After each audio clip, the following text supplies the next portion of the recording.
গণমাধ্যম ও সামাজিক যোগাযোগ মাধ্যমে সাবেক প্রধানমন্ত্রী শেখ হাসিনার বিদ্বেষমূলক বক্তব্য প্রচারে নিষেধাজ্ঞা চেয়ে ট্রাইব্যুনালে আবেদন করেছে প্রসিকিউশন। বৃহস্পতিবার সকালে প্রসিকিউশনের পক্ষে সংশ্লিষ্ট শাখায় এই আবেদন করা হয়।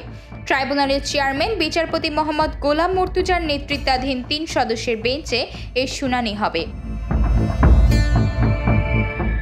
গত কয়েকদিন ধরে সামাজিক যোগাযোগ মাধ্যমে অন্তর্বর্তী সরকারকে নিয়ে নানা কটূক্তি করেছেন ভারত অবস্থানরত শেখ হাসিনা, যা বিভিন্নভাবে সামাজিক যোগাযোগ মাধ্যমে ছড়িয়ে পড়ে। প্রসিকিউশন বলছে, যে সমস্ত হেট স্পিচ দিচ্ছেন সরকার তা বন্ধেই এ আবেদন।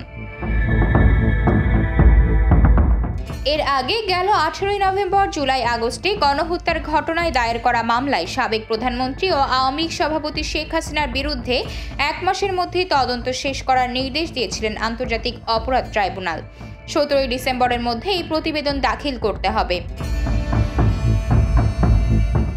গণঅভ্যুত্থানের পর শেখ হাসিনা সহ আওয়ামী লীগ 14 দলের নেতা ও আইনশৃঙ্খলা রক্ষাকারী বাহিনীর সাবেক শীর্ষ কর্মকর্তাদের বিরুদ্ধে এখন পর্যন্ত গুম, হত্যা, গণহত্যা সহ 150-র বেশি অভিযোগ ট্রাইব্যুনালে জমা পড়েছে।